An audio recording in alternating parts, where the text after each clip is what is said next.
ഓം ശാന്തി. 190 വർഷങ്ങൾക്ക് മുന്നേ തൻ്റെ ജീവിതത്തിൽ അജയ്യനായൊരു വ്യക്തി പറയുകയുണ്ടായിരുന്നു, ഭാവി ലോകം എന്ന് പറയുന്നത്, അഥവാ ഭാവിയിലെ സാമ്പത്തിക ലോകം എന്ന് പറയുന്നത് കാൽക്കുലേറ്റഡ് ഓട്ടോമേഷനിലൂടെ എല്ലാം നടക്കുമെന്ന്. കൃത്യമായ കണക്കുകളുടെ ആധാരത്തിൽ സ്വയമേവ എല്ലാ കാര്യങ്ങളും ചെയ്യുന്നൊരു ലോകം വരുമെന്ന്. 200 വർഷങ്ങൾക്ക് മുന്നേ കമ്പ്യൂട്ടറോ അതല്ലെങ്കിൽ ഇന്നത്തെ ഏതെങ്കിലും ടെക്നോളജി, AI, ഇതൊന്നും സ്വപ്നം പോലും ആരും കണ്ടിട്ടുണ്ടായിരുന്നില്ല, ആർട്ടിഫിഷ്യൽ ഇൻ്റലിജൻസ്. പക്ഷേ ഇന്ന് ഈച്ച് ആൻഡ് എവ്രി ആക്ഷൻ, അത് കമ്മ്യൂണിക്കേഷൻ്റെ ഭാഗമാവട്ടെ അതല്ലെങ്കിൽ മറ്റേതെങ്കിലും ഫീൽഡ് ആവട്ടെ, എവിടെയാ ഇല്ലാത്ത മാത്സ്, കാൽക്കുലേഷൻ ഇല്ലാത്ത ഒരു ലോകമില്ലാതായി. കണക്കുകൾ കൊണ്ട് ഈ ലോകത്തിൻ്റെ മുക്കും മൂലയും ജീവിതത്തിൻ്റെ ഓരോ കഷ്ണങ്ങളും ഓരോ ശകലങ്ങൾ പോലും കണക്കിലൂടെ യാത്ര ചെയ്യുന്ന ഒരു ലോകത്ത് നമ്മൾ എത്തിപ്പോയി. ഒരാൾ മറ്റൊരാളെ കാണാനുള്ള നിശ്ചയം, നമ്മൾ പരസ്പരം സംസാരിക്കുന്നത്, പരസ്പരം വീട്ടിൽ ആഹാരങ്ങൾ ഉണ്ടാക്കുന്നത്, അല്ലെങ്കിൽ വീട്ടിലുകാർ യാത്ര ചെയ്യുന്നത്, നമ്മളിത് ഉപയോഗിക്കാത്ത ഒരു സ്ഥലവും ഇന്നില്ല. ഈവൻ നമ്മുടെ ഉറക്കത്തിന് മുന്നുള്ള സമയം പോലും, നമ്മൾ ഉറങ്ങുന്ന നമ്മുടെ മുറിയിലെ സാധനങ്ങൾ പോലും ഓട്ടോമേറ്റഡ് കാൽക്കുലേഷനിലൂടെ യാത്ര ചെയ്യുന്ന ഒരു കാലഘട്ടത്തിൽ നമ്മൾ എത്തി നിൽക്കുകയാണ്. 200 വർഷങ്ങൾക്ക് മുന്നേ ഈ പറയുന്നത് ആരെന്നായിരിക്കും? ലണ്ടനിൽ ഒരു മീറ്റിംഗ് നടക്കുകയാണ്, ഗവൺമെൻറ് തലത്തായിട്ടുള്ള മീറ്റിംഗ്.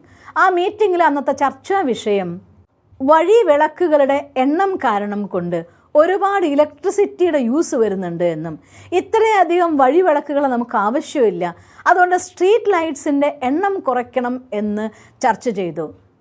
ആ മീറ്റിങ്ങിലുണ്ടായിരുന്ന മജോറിറ്റി ആളുകളും പറയുകയാണ്, ശരിയാണ്, എണ്ണം കുറച്ച് കൂടുതൽ ഗ്യാപ്പിൽ ആ റോഡ് സ്ട്രീറ്റ് ലൈറ്റ്സ് ആണെങ്കിൽ ഒന്നും സംഭവിക്കാനില്ല.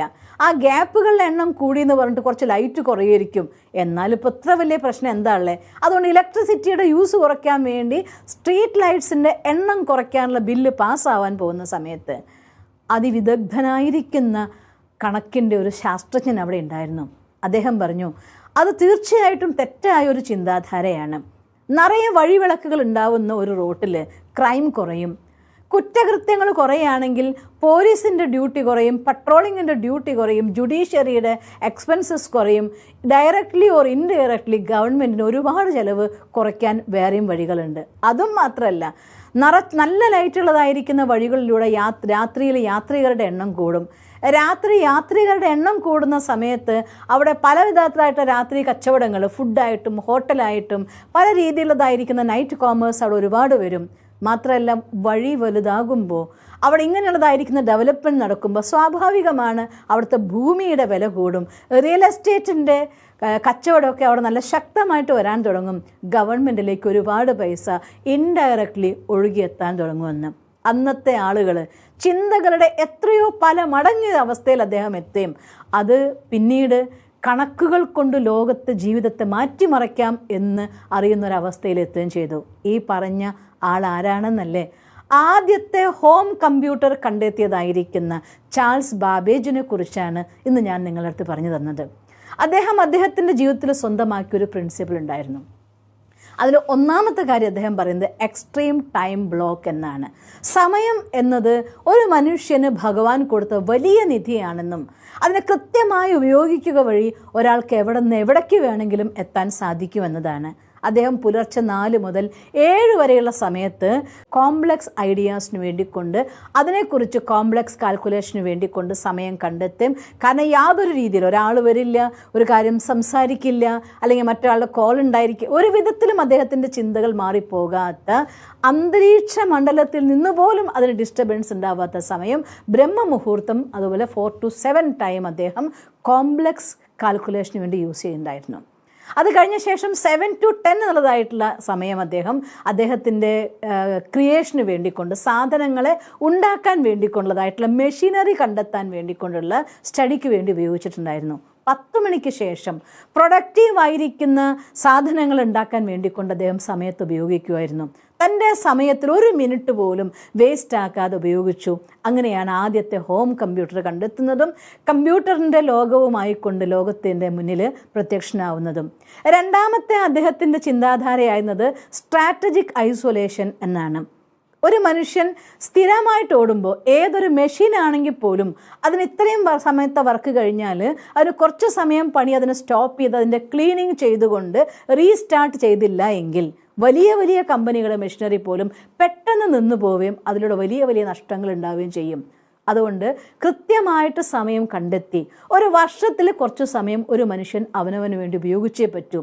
ദിവസത്തിൽ അരമണിക്കൂറെങ്കിലും ഉപയോഗിക്കുക. ഒരു വർഷത്തിൽ ഒരാഴ്ചയെങ്കിലും ലോകത്തിലെ എല്ലാ ആക്ടിവിറ്റിയിൽ നിന്നും മാറി നിന്നുകൊണ്ട് മൗനത്തിലൂടെ തൻ്റെ പഠനത്തിനും ധ്യാനത്തിനും അവനവനെ പരിശോധിക്കാനും അവനവനെ ശക്തിപ്പെടുത്താനും വേണ്ടി മാത്രം സമയം ഉപയോഗിക്കുക. അതിൻ്റെ പേരാണ് സ്ട്രാറ്റജിക് ഐസൊലേഷൻ എന്ന് പറയുന്നത്. രണ്ടാമത്തെ സ്റ്റെപ്പ് അത് തന്നെയാണ്. ദിവസവും ബ്രഹ്മകുമാരീസ് ഈശ്വരീയ വിശ്വവിദ്യാലയത്തിൽ ബ്രഹ്മമുഹൂർത്ത മെഡിറ്റേഷനും ട്രാഫിക് കൺട്രോളും മെഡിറ്റേഷൻ്റെ കൃത്യമായിട്ടുള്ളൊരു സ്ട്രാറ്റജി നമ്മുടെ എല്ലാവരുടെ ലൈഫിൽ നമ്മൾ ഫോളോ ചെയ്യുന്നുണ്ട് എങ്കിലും വർഷത്തിൽ മൗനവ്രതം എന്നൊരു സാധന അത് നമ്മുടെ ജീവിതത്തിൻ്റെ ഭാഗമാണ്.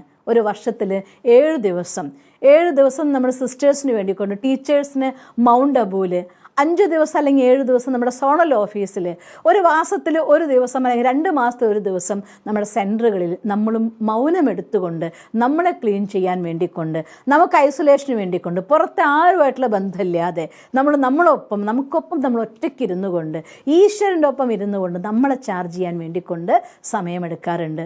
അവിടെ നമ്മൾ സ്വയം ചോദിക്കുന്ന ക്വസ്റ്റ്യൻ, മൂന്നാമത്തെ സ്റ്റെപ്പ്, കീപ് ക്വസ്റ്റ്യനിങ്. ഞാൻ ഇതുവരെയുള്ള എൻ്റെ യാത്ര എങ്ങോട്ട് വന്നു, ഇനി എനിക്ക് എങ്ങനെ മുന്നോട്ട് പോകണം, എൻ്റെ ലക്ഷ്യം എന്താണ്, അതിലേക്കുള്ള യാത്ര ഞാൻ എങ്ങനെ യാത്ര ചെയ്യുന്നു. ഇതൊരാൾക്ക് മുന്നോട്ട് പോകുന്നതിൻ്റെ അനിവാര്യമായിരിക്കുന്ന ഘടകമാണ് ആസ് ഇൻഡിവിജ്വൽ. നമ്മുടെ പ്രൊഫഷണൽ ലൈഫിലാണെങ്കിൽ ഒന്ന് ചിന്തിച്ച് നോക്കിയ സൈക്കിൾ കണ്ടെത്തിയപ്പോൾ ആ കണ്ടെത്തിയത് അവിടെ വരെ നിർത്തിയിരുന്നുവെങ്കിൽ അവിടെ നിന്നേനെ. അത് കഴിഞ്ഞ ശേഷം കാറ് വന്നു, എത്ര മോഡേൺ ആയിട്ടുള്ള ലെവൽ കാറുകൾ വന്നു, സ്മാർട്ട് കാർസ് വന്നു, വിമാനങ്ങൾ വന്നു, സൂപ്പർസോണിക് വിമാനങ്ങൾ വന്നു. ഇപ്പോഴും മനുഷ്യൻ തെരഞ്ഞുകൊണ്ടിരിക്കുക അതിലും അപ്പുറത്ത് എന്തുണ്ട് കണ്ടെത്താൻ. എന്തുകൊണ്ട് ഇങ്ങനെ ചെയ്തുകൂടാ? നമ്മുടെ ലൈഫിൽ ഓരോ ദിവസവും എൻ്റെ സമയം, എൻ്റെ ഊർജം, എൻ്റെ കപ്പാസിറ്റി, അതിന് ഓപ്റ്റിമം യൂസ് ഞാൻ ചെയ്തോ, മാക്സിമം യൂസ് ഞാൻ ചെയ്തോ എന്ന് നമ്മളെ നോക്കിക്കൊണ്ട് എന്തുകൊണ്ട് കുറച്ചുകൂടെ എനിക്ക് നന്നായി ചെയ്തുകൂടാ എന്ന് റെഗുലർ അവനവനെ ക്വസ്റ്റ്യൻ ചെയ്യാനും അവനവനെ ഒന്നുകൂടെ ക്ലീൻ ചെയ്യാൻ, റിഫൈൻഡ് ആക്കാൻ ശ്രമിക്കാമെങ്കിൽ ഈ മൂന്ന് സ്റ്റെപ്പ് റെഗുലറായി ചെയ്യുന്നവരെ സംബന്ധിച്ചിടത്തോളം അവർ ഈ ലോകത്ത് ആരാലും കീഴ്പ്പെടുത്താൻ പറ്റാത്ത ശക്തരായി തീരും. നിങ്ങൾക്കങ്ങനെ സാധിക്കട്ടെ. 3 സ്റ്റെപ്പ് ഒരിക്കൽ കൂടെ പറയുകയാണ്. ഒന്നാമത്തെ എക്സ്ട്രീം ടൈം ബ്ലോക്ക്, രണ്ടാമത്തെ സ്ട്രാറ്റജിക് ഐസൊലേഷൻ, മൂന്നാമത്തെ കീപ് ക്വസ്റ്റ്യനിങ്. ഒന്നാമത്തെ സമയത്തെ കൃത്യം ബ്ലോക്കായിട്ട് 5 മിനിറ്റ് 10 മിനിറ്റ് അല്ലെങ്കിൽ രാവിലെ തൊട്ട് ഉച്ച വരെ 10 മണി തൊട്ട് 11 മണി വരെ അന്നത്തെ 24 മണിക്കൂർ ഉണർന്നിരിക്കുന്ന സമയത്ത് ഇത്ര മണി തൊട്ട് ഇത്ര മണി വരെ ഞാൻ ഇന്ന കാര്യം ചെയ്തിട്ടുണ്ടാകുമെന്ന് അവനവൻ ആ ബ്ലോക്ക് ക്രിയേറ്റ് ചെയ്യുക. ബ്ലോക്ക് മീൻസ് ഒരു കട്ട, അങ്ങനെ നമ്മൾ പറയുക. അതിനുള്ള കാര്യത്തിനുള്ളിൽ നമ്മൾ നിക്ഷിപ്തമാക്കിക്കൊണ്ട് ആ കാര്യത്തെ ആ സമയത്തിനുള്ളിൽ ചെയ്തു തീർക്കാനുള്ളതായിട്ടുള്ള പ്രവണത എക്സ്ട്രീം ടൈം ബ്ലോക്കിംഗ്. രണ്ടാമത്തെ കുറച്ച് സമയം നമുക്ക് വേണ്ടി നമുക്കൊപ്പം ഇരുന്നു കൊണ്ട് നമ്മളെ മനസ്സിലാക്കാൻ ഈശ്വരനൊപ്പം നമ്മുടെ ശക്തി നിറയ്ക്കാനും വേണ്ടി സമയം കണ്ടെത്തുന്നത്. മൂന്നാമത്തെ എന്തുകൊണ്ട് എൻ്റെ യാത്ര ഇവിടം വരെ, ഇനി എനിക്ക് എന്തെല്ലാം മാറ്റങ്ങൾ കൊണ്ടുവരണം എന്ന് അവനവനെ പരിശോധിക്കാനും മുന്നോട്ടുള്ള യാത്രയ്ക്ക് വേണ്ടി പ്ലാൻ ചെയ്യാനും വേണ്ടി തയ്യാറാക്കാമെങ്കിൽ നിങ്ങളെ തടഞ്ഞു നിർത്താൻ ഈ പ്രപഞ്ചത്തിൽ ഒരാളെ കൊണ്ടും സാധ്യമല്ല. അതുകൊണ്ട് ആരാലും തടയാൻ പറ്റാത്ത അതിശക്തരായിരിക്കുന്ന വിജയികളാവട്ടെ നിങ്ങളെന്ന് സർവശക്തനോട് പ്രാർത്ഥിക്കുന്നു. ഓം ശാന്തി.